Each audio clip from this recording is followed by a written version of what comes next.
AI를 통해서 특별히 성경 단어를 연구하는데 AI 그리고 성경 프로그램 그리고 전문 서적을 통해서 서로 이렇게 융합해가지고 단어를 연구하는 것을 좀 함께 하려고 합니다. 먼저 챗 GPT를 열고 이 안에다가 성경 프로그램에서 특별히 어, 언약이라고 하는 이 단어를 연구할 텐데 언약, 언약 이렇게 하게 되면 이제 대략 한글로 번역된 걸 말합니다. 그 원어의 베리트라고 하는 횟수하고는 약간 다른데 그 베리트를 한글로 번역한 그 언약의 횟수가 구약 성경의 창세기부터 계시록까지 314회 정도 이렇게 그 기록이 되어 있고요. 먼저 창세기 6장 18절에 있는 말씀을 통해서 살펴보면 창세기 6장 어, 창세기 6장 18절 그러면 창세기 6장 18절로 들어가면 이제 언약이 나오겠죠. 그 요거거든요. 요거. 여기 보면 언약이라고 하는 말이 있어요. 그러면 여기 이제 베리트라고 하는 이 단어를 간략하게 이제 소개를 합니다. 그러면 이렇게 다 드래그해서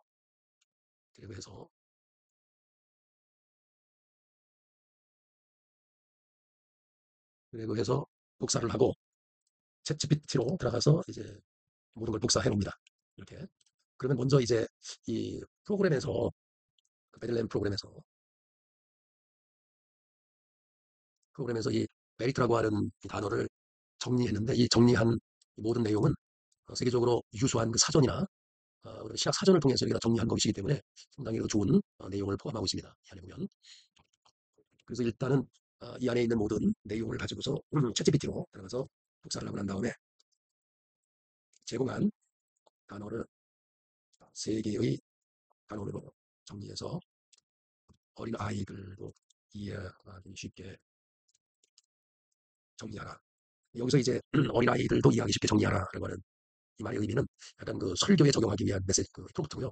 좀 더 신학적인 깊이를 한다고 하면 이제 세 단원으로 정리해서 그 수준이 있는 사람들이 이해할 수 있도록 정리하라. 뭐 이렇게 되겠죠. 어쨌든 저는 설교에 적용하기 위해서 어린아이들도 이해하기 쉽게 정리하라. 이렇게 해서 이제 명령을 했습니다. 그러면 이제 어, 언약이란 무엇일까 해서 어린아이의 눈높이로 설명하는 건데 이 히브리어 베리트는 서로 약속하는 것을 말한다. 친구끼리 비밀을 약속하듯이 왕과 백성, 나라가 서로 지켜야 할 규칙을 정하는 것이다. 뭐 이렇게. 그다음에 하나님과 사람의 언약. 세계에서 가장 중요한 성경에서 가장 중요한 언약은 하나님과 사람 사이의 언약인데 하나님은 노아에게 다시는 큰 홍수로 세상을 멸망시키지 않겠다고 약속하시고 무지개를 주셨다. 아브라함에게는 그의 자손을 하늘의 별처럼 많게 하시겠다고 약속하셨다. 그리고 이스라엘 백성과 시내에서 십계명을 주시며 너희는 내 백성이 되고 나는 너희 하나님이 되게 하셨다. 그래서 어린이 눈높이 예시를 했는데 하나님은 마치 부모님이 너는 내 아들이고 내 딸이야. 내가 언제나 지켜줄게라고 말씀하는 것 같다. 뭐 이렇게 해서 일단 어린아이 눈높이에 이렇게 한번 물어봐서 답을 얻었고요. 이것을 그 이것을 어, 쉽게 정리해서 에세이 형태의 글로 500글자로 맞춰서 정리해줘. 제가 이렇게 명령을 한번 해봤습니다. 뿌리어 뭐 이렇게 해서 쭉 해서 에세이 형태로 좀 이렇게 했고요. 이것을 설교로 만들어야 하는데 서론, 본론, 변론, 적용으로 정리해줘. 그럼 간단하게 이제 이렇게 출력을 해서 나왔습니다. 우리가 아는 대로 이러한 모든 것을 이제 기본적으로 제시하는 거고 보통 사람들이 챗GPT에서 끌어서 확장시켜가지고 이렇게 낼 수 있는 것이 A4 용지, A4 용지 한 3장 정도로 만드는 사람은 상당히 잘 챗GPT를 활용하는 것이고 보통 사람은 이제 아무리 그 설교문을 만들어도 A4 용지 한 개 반 정도, 한 장 반 정도 이렇게 될 겁니다. 그 A4 용지 그 3장뿐만 아니라 30장까지 만들 수 있는 이 방법은 2025년도 9월 23일 인천의 고잔감리교회에서 세미나를 하는데 오시면 좀 도움이 될 것 같습니다. 그리고 이렇게 이제 간단하게 그 우리가 성경 프로그램을 통해서 단어를 연구하는 그리고 또 그걸 설계로 확장시키는 어떤 법이 있고요. 물론 이것을 외부의 자료를 넣지 않고도 이 메리트라고 하는 것을 끄집어낼 수 있습니다. 왜냐면 이걸 가지고 흔히 말하는 자료를 넣지 않고 이렇게 해서 그 메리트가 메리트에 대해서 정리해 세 개의 단원으로 세 개의 문장으로 정리하고 어린 아이들의 수준으로 이 넣지 않고도 물론 이렇게 그 벨트에 대해서 이렇게 할 수가 있습니다. 그러면 이제 말 그대로 정보를 넣지 않기 때문에 이렇게 뭐 단순하게 일단 하고요. 또 이것이 맞는지 안 맞는지는 또 검토를 해야 돼요.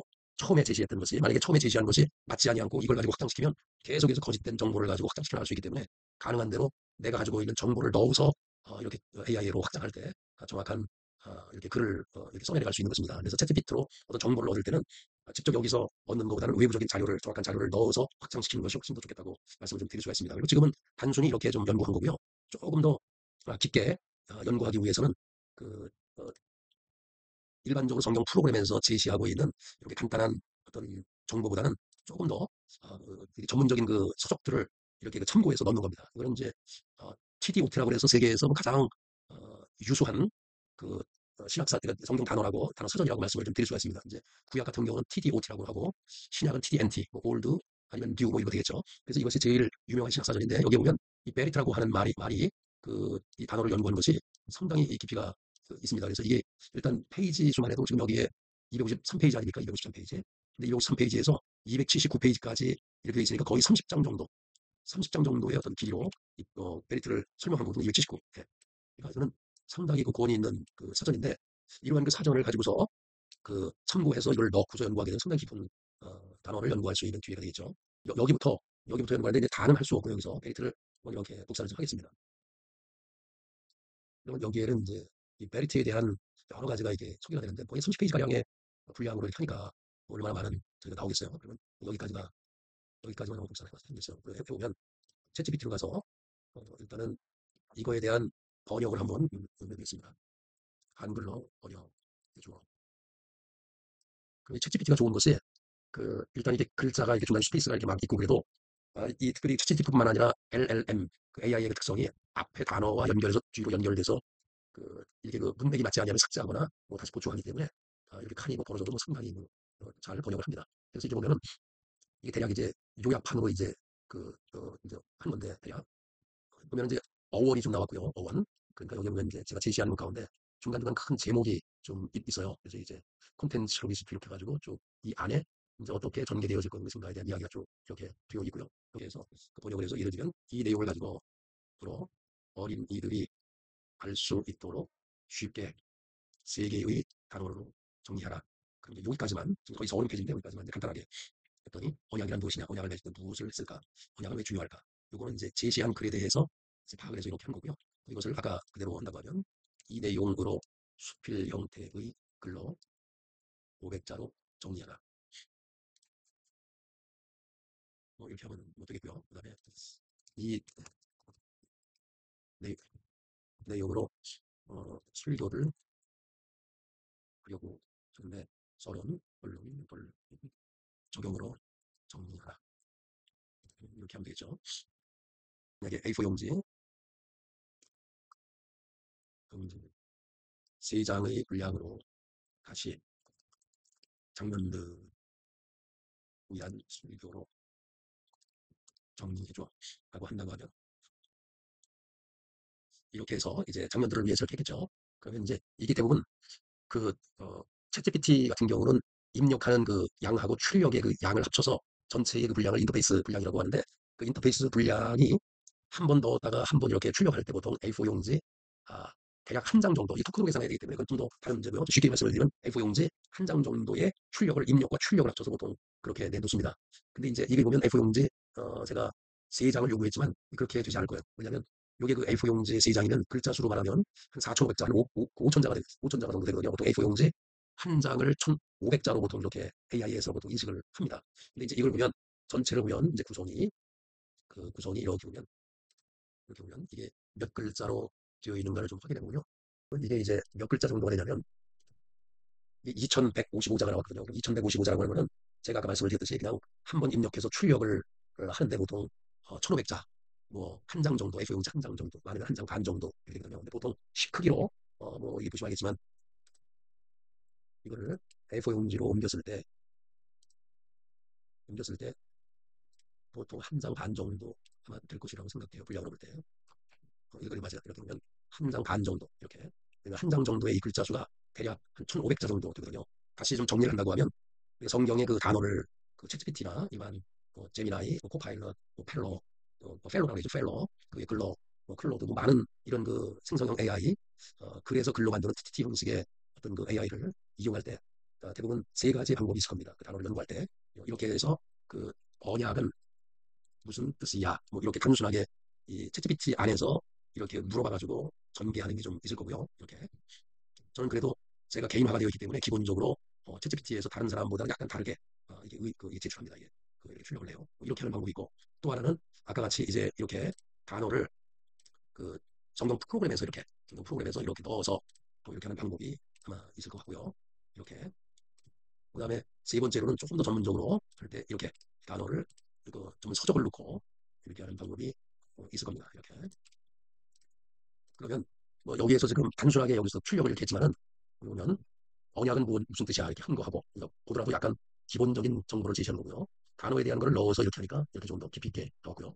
전문 서적을 통해서 넣고 이렇게 번역한 거는 또 이렇게 말 그대로 전문적으로 이렇게 출력을 합니다. 그래서 단어를 연구하거나 모든 것을 이렇게 해서 연구할 때도 마찬가지지만 챗GPT에 직접 물어보는 게 있을 거고 뭐 외부적인 자료를 살짝 넣는 것도 있을 것이고 또 직접적으로 전문적인 서적으로 넣어서 할 수 있는 방법이 있는데 제일 이렇게 좋은 결과를 낼 수 있는 것은 외부적인 자료를 넣는 겁니다. 바로 그것이 프롬프트 방식 5가지 유형 중에서 ARG라고 하는 방법이기도 하고 또 두 번째 성경 프로그램에서 내용을 긁어서 넣는 거 아니면 서치에서 그 자료를 가지고 넣는 것 이것을 합쳐서 RAG 방법이라고 해요. 그래서 즉 다시 말씀을 드리면 직접 챗GPT에서 이렇게 무언가 요구하는 것보다는 외부적인 앱이나 아니면 웹사이트에서 어떤 좋은 정보 자료나 기본적인 어떤 정보 자료를 넣는 방식이 있고 아예 전문적인 수정을 이렇게 넣는 방법이 이렇게 있습니다. 그래서 제일 좋은 건 당연히 외부적인 전문 자료를 넣는 거가 되겠죠. 그래서 뭐 여기까지만 이 성경의 단어를 연구할 때 AI와 더불어 성경 프로그램 전문 수준을 어떻게 융합해서 사용할 것인가에 대한 말씀을 좀 드렸습니다. 혹시 더 이것을 내용을 원하시는 분들은 2025년도 9월 23일 날 고잔 인천의 고잔감리 교회에서 24일 날 오전 10시부터 시작을 해서 오후 3시 반까지 세미나를 합니다. 저는 목사로서 특별히 그때도 오시면 말씀을 드리겠지만은 제가 목사로서 목회하면서 이렇게 챗GPT라든지 일반 AI에 대한 AI를 어떻게 목회에 적용할까 하는 것이지 제가 AI를 강의하는 게 아닙니다. 그러나 여러분이 오셔서 들어보시기는 되겠지만 AI에 대한 이 모든 AI를 카테고리로 9개로 제가 나누어서 이렇게 분석을 다 해놓은 상태고 그림을 그릴 때, 글을 쓸 때, 영상을 만들 때, 파워포인트를 할 때, 아니면 비주얼을 파악해서 그렇게 한다든지 만화를 그리게 될 때 어떤 AI로 만들면 좋을까에 대한 데이터도 제가 가지고 있습니다.